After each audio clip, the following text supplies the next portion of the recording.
இப்போ ஒரு சென்னையில் வசிக்கிறீங்க அப்படின்னா கண்டிப்பாக அங்கே வாகனம் அப்படிங்கிறது அதிகம், மக்கள் தொகை அதிகம், ஃபேக்டரிஸ், இண்டஸ்ட்ரீஸ், தொழிற்சாலைகள் அதிகம்.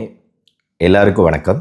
உங்கள் எல்லாருக்குமே சாகாவரம் பெற்ற மார்க்கண்டேயரோட கதை உங்களுக்கு தெரியும். அதே மாதிரி இப்போ நீங்கள் ஃபோட்டோவில் பார்க்குற மனிதரும் சாகாவரம் பெறுவதற்கான பல முயற்சிகளை மேற்கொண்டு வராரு. நிறைய பேர் இவரை இன்டர்நெட்டில் பார்த்துருக்கலாம். பேர் பிரையன் ஜான்சன். பெரிய பணக்காரர். தான் சாகாமல் இருக்கிறதுக்கு என்னென்ன விஷயம் செய்ய முடியுமோ அத்தனை விஷயத்த செஞ்சுக்கிட்டு இருக்காரு. இதை பற்றி நம்ம பின்னாடி பார்ப்போம். ஆனால் சமீபத்தில் இவர் இந்தியாவுக்கு வந்தாருங்க. இந்தியாவில் நிக்கில் காமத் அப்படின்னு ஒரு பெரிய ஜெரோதான் ஒரு கம்பெனியோட ஃபவுண்டரு. அவரோட இன்டர்வியூவுக்கு வராரு. இன்டர்வியூவில் பாதியிலே எந்திரிச்சு போயிடுறாரு.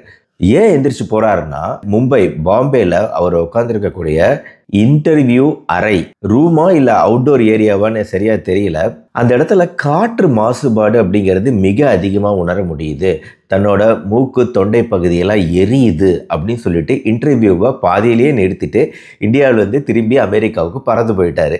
So what does that mean? So what is the number right now? The PM 2.5, I think it's 130, 140, okay, which is over 10x what is reasonable, what is appropriate. So what is it doing to me? These contaminants wreak havoc on the body. It can create neurological dysfunction. In fact அதை நல்ல விதமாக தான் சொன்னார். அதாவது என்னால் முடியல, இது ரொம்ப அதிகமாக இருக்குன்னு. அப்போ நிக்கில் காமத் கேட்குறாரு பிரையன் ஜான்சன்ட்ட, ஏங்க ஒரு நார்மலாக தான் இருக்குது, எனக்கு இந்த அறையில் இருக்கக்கூடிய சூழல் நார்மலாக தான் இருக்குது, எனக்கு ஒன்றும் பெருசாக வித்தியாசம் தெரியல, நீங்கள் ஏன் இவ்வளோ பயப்படுறீங்க, இந்த காற்று மாசுபாடுனால நம்ம இந்த இன்டர்வியூவை கட் பண்ணி போகணுமா அப்படின்னு கேட்குறாரு.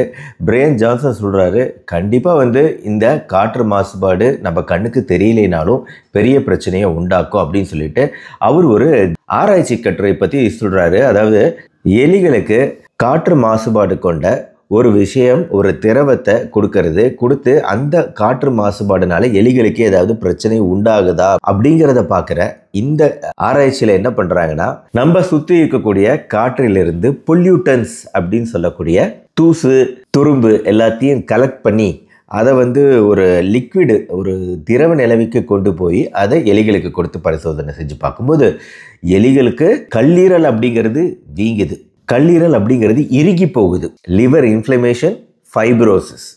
அப்புறம் தண்ணி எரிப்பாங்க தெரியுங்களா, ஆல்கஹாலிக்ஸ். இந்த சாராயம் குடிக்கிறவங்களில் இருக்கக்கூடிய ஒரு மார்க்கர், ரத்தத்தில் வரக்கூடிய மார்க்கர் அப்படிங்கிறது சாராயமே குடிக்காத ஒரு ரத்தத்தில் அதிகமாக உருவாகுது, எலியோட ரத்தத்தில் உருவாகுது. ஆஸ்துமா போன்ற விஷயங்கள் ஏற்படலாம். நம்ம நுரையீரலில் தங்கக்கூடிய இந்த தூசுகள் அப்படிங்கிறது நம்ம உடம்பு விட்டு திருப்பி நீக்கவே முடியாது, அந்தளவுக்கு உடம்போடு ஒட்டிக்குது, நுரையீரலில் ஒட்டிக்குது, இரத்த குழாய்களில் ஒட்டிக்குது அப்படின்னு சொல்கிறாரு. மேலும் மிகப்பெரிய விஷயமாக அவர் சொல்கிறது, கேன்சருக்கு உண்டான பல விஷயங்கள் நம்ம ரத்தத்தில் இருக்கும், பிளட் மார்க்கர்ஸ்.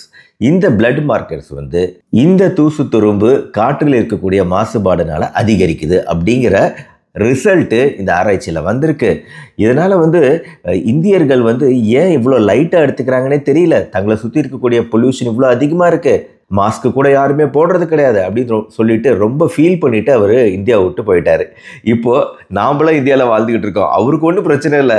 அவர் ஒரு இன்ஸ்ட்ருமெண்ட் வச்சுருக்காரு, அதை வச்சு பார்க்குறாரு, ரொம்ப அதிகமாக இருக்குது அப்படின்னு சொல்லிட்டு போயிட்டார். இப்போ நாம்ளாம் என்னங்க பண்ணுறது, நம்ம இந்தியாவில் வசிச்சுட்டு இருக்கோம். உண்மையிலேயே இந்த மாதிரி சான்சஸ்லாம் இருக்கா, காற்றின் மூலமாக நம்ம உடம்புக்குள்ளே பல பிரச்சனைகள் ஏற்படுமா அப்படிங்கிற மிகப்பெரிய கேள்வி இருக்கு இல்லையா.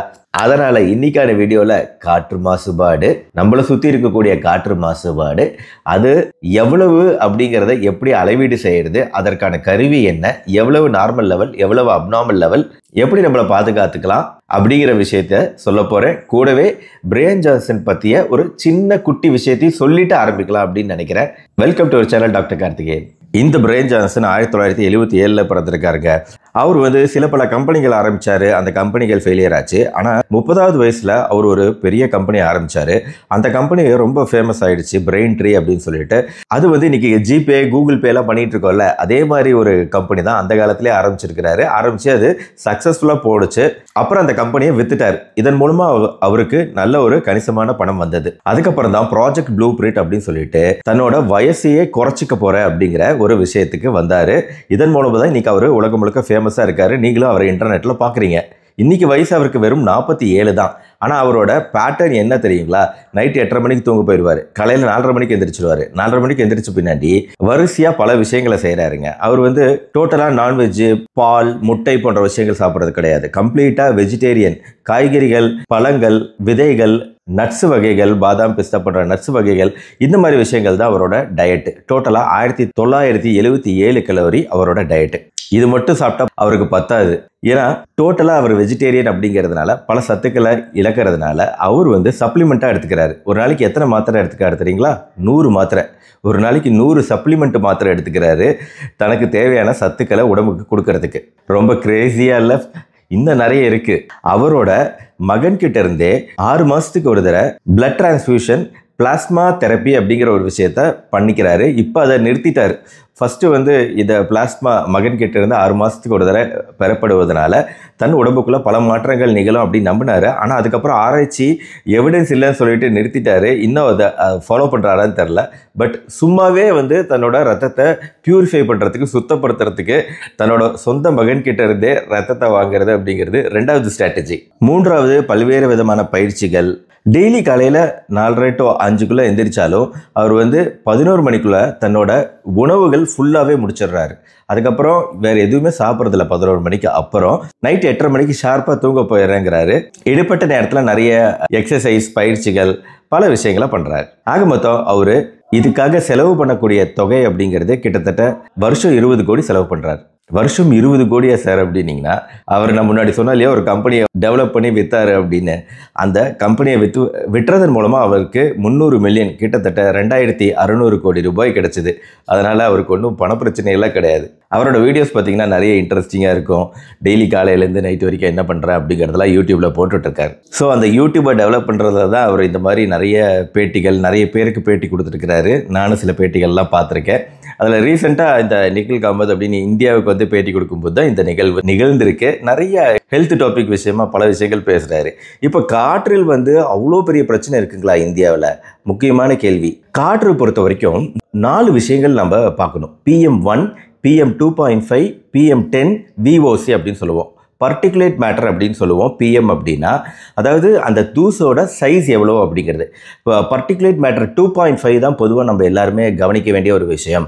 அந்த 2.5 இப்போ PM2.5 அப்படிங்கிறது 5க்கு கீழே இருக்கணும். PM10 அப்படிங்கிறது 10க்கு கீழே இருக்கணும். PM1 அப்படிங்கிறது ரொம்ப கம்மியாக இருக்கணும். VOC volatile organic compounds அப்படிங்கிறது முடிஞ்ச அளவு காற்றில் கம்மியாக இருக்கணும். ஆனால் இந்தியாவில் இதெல்லாம் எவ்வளோ இருக்குது அப்படின்னா, இதை அளவீடு செய்கிறதுக்கு ஒரு கருவி இருக்குங்க. போர்ட்டபிள், கையிலேயே கொண்டு போகலாம்.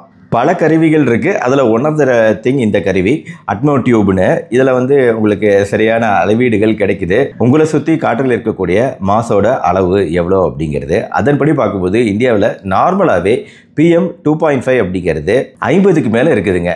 எவ்வளோ சொன்னேன் நான்? நார்மலாக 5க்கு கீழே இருக்கணும்னு சொன்னேன். ஆனால் அது வந்து காற்றில் 50க்கு மேலே இருக்குது. PM10 அப்படிங்கிறது 50க்கு கீழே இருக்கணும் அப்படின்னு. நார்மலாகவே அது 77 அதுக்கு மேலே தான் இருக்குது. PM1 அப்படிங்கிறது ரொம்ப ரொம்ப குறைவாக இருக்கணும். 1க்கும் குறைவாக தான் இருக்கணும். ஆனால் அது 28க்கு மேலே இருக்குது. ஈவன் VOC அப்படிங்கிறது இருக்கவே கூடாது காற்றில். அதுவுமே 1.7 அப்படிங்கிற அளவுக்கு மேலே தான் இருக்குது. நார்மலாகவே நம்ம இந்திய காற்றில் வந்து இந்த அளவுக்கு பொல்யூஷன், காற்று மாசுபாடு கண்டிப்பாக இருக்கும். அதில் டவுட் கிடையாது. ஏன்னா அந்த அளவுக்கு பெரிய ரெகுலேஷன் இந்தியாவில் கிடையாது. அப்படிங்கிறதுனால நிறைய புகை, காற்று மாசுபாடு, டிராஃபிக்கு, தூசு, தும்பு இதெல்லாம் வந்து தொடர்ந்து இருந்துக்கிட்டே தான் இருக்குது. ஆக இவ்வளவு தூசு கொண்ட நம்ம என்விரான்மெண்ட்ல இருந்து கண்டிப்பாக நம்ம மூக்குக்குள்ள சுவாசம் வழியாக பல மாசுபாடு பல்வேறு வகையான தூசுகளை நம்ம சுவாசிக்க தான் செய்வோம், அதில் டவுட்டே கிடையாது. நம்ம பிரெயின் ஜான்சன் கிடையாது இந்த ஊரை விட்டு ஓடுறதுக்குங்கிறதுனால நம்ம என்னதான் பண்ண முடியும் அப்படின்னா அட்லீஸ்ட் மாஸ்க் போட்டுக்கலாம். பட் உண்மையிலேயே இந்த அளவுக்கு ப்ராப்ளம் வருமா டாக்டர் இந்த காற்று மாசுபாடுனால? ஏன்னா வருஷக்கணக்கில் நம்மளும் வாழ்ந்துக்கிட்டு தான் இருக்கிறோம். இவர் ஒரு எக்ஸ்ட்ரீம் கேஸ் மாதிரி தெரியுது, ரொம்ப எக்ஸ்ட்ரீமாக போகிறாரு. 100 மாத்திரை யாராவது சாப்பிடுவாங்களா? முட்டாள்தனமாக இது இல்லையா அப்படின்னு நீங்கள் கேட்டிங்கன்னா இதே கருத்து தான் பல்வேறு சயின்டிஸ்ட்டும் சொல்கிறாங்கங்க. பேசிக்கலாக வந்து என்ன தான் நீங்கள் தலைகீழாக குட்டிக்கர்னு அடித்தாலும் ஜீன் அப்படின்னு ஒரு விஷயம் இருக்கு இல்லையா, மரபணு, இந்த மரபணு தான் பெரும்பாலும் நம்மளோட வயசை தீர்மானிக்கக்கூடியதாக இருக்குது.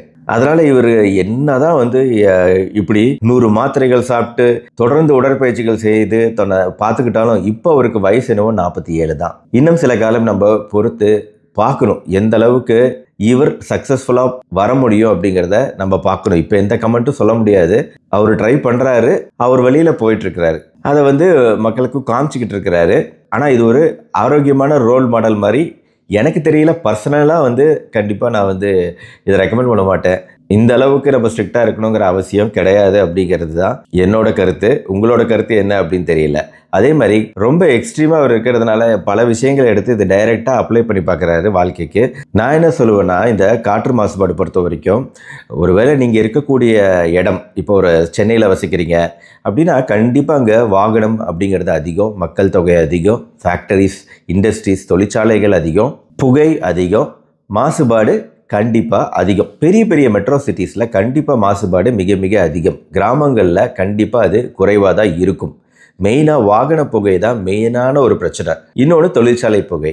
தொழிற்சாலை பகுதிகளில் வசிக்கிறவங்க, புகை அதிகமாக உருவாகக்கூடிய இடத்துல இருக்கிறவங்க, சாதாரணமாக ஒரு பெரிய நகரங்களில் பெரிய பெரிய குப்பை மேடுகள்லாம் புகையை எரிக்கிறது தான் இன்றைக்கி வந்து வேஸ்ட் கழிவுகளெல்லாம் ஒன்றா கொட்டி எரிக்கிறது, டம்பிங் அப்படிங்கிற மிக மிக அசுத்தமான ஆரோக்கியமற்ற வேஸ்ட் மேனேஜ்மெண்ட், கழிவுகளை வெளியேற்றும் முறை தான் நம்ம ஊரில் இன்னும் ஃபாலோ பண்ணப்படுது. ஆனால் வெளிநாட்டிலலாம் இந்த மாதிரி டம்பிங் அப்படிங்கிறது யாருமே ஃபாலோ பண்ணுறது கிடையாது. ரொம்ப ஆரோக்கியமான முறையில் தான் அவங்க எரிக்கிறாங்க குப்பைகளை, இன்சினரேஷன் பண்ணி அந்த கார்பன் வெளியேறாதவாறு அந்த கார்பன் கருப்பு கலர் நிறங்களை எல்லாம் எல்லாத்தையுமே வந்து கட்டுப்படுத்தி வெறும் வெள்ளை புகை மட்டுமே வெளியே வர மாதிரி எல்லா புகையுமே வந்து ரொம்ப ஆரோக்கியமான முறையில் தான் வெளியேற்றுவாங்க. நம்ம ஊரில் அந்த சிஸ்டம் கிடையாது. அதனால் யாரெல்லாம் வந்து இந்த மாதிரி புகை மண்டலம் நிறைந்த பகுதிகளில் வசிக்கிறீங்களோ அவங்களாம் வந்து மாஸ்க் போட்டுக்கிறது நல்லது. கிராமங்களில் இருக்கிறவங்களுக்கு அது கட்டாயம் தேவைப்படாது. குறிப்பாக வெளியே நம்ம வீட்டை விட்டு வெளியே போகும்போது மாஸ்க்கு போட்டுக்கிறது அப்படிங்கிறது, நீங்கள் வசிக்கக்கூடிய இடங்களில் பிரச்சனையாக இருக்கும்போது மாஸ்க் போட்டுக்கிறது அப்படிங்கிறது ரொம்ப ரொம்ப நல்லது அப்படின்னு நான் நினைக்கிறேன். இன்னொரு காரில் வெளியே போகிறோம் அப்படின்னா காரில் வேணால் நம்ம வந்து இன்டோர் சர்க்குலேஷன் ஒன்று இருக்குல்ல, வெளியிலேருந்து காற்று வரதை விட உள்ளிருந்து காற்று வந்தால் நல்லது, உள்ளுக்குள்ளாரையே காற்று சுற்றிக்கிட்டு இருந்தால் நல்லது. அந்த மெத்தடை ஃபாலோ பண்ணலாம். மற்றபடி மற்ற எல்லாரும் இது ஒரு பெரிய விஷயமா எடுத்துக்க வேண்டாம் அப்படின்னு நான் நினைக்கிறேன். ஏன்னா நம்ம மார்க்கண்டேயனா ஆகணுங்கிற அவசியம் நம்மள நிறைய பேருக்கு கிடையாது அப்படின்னு நினைக்கிறேன்.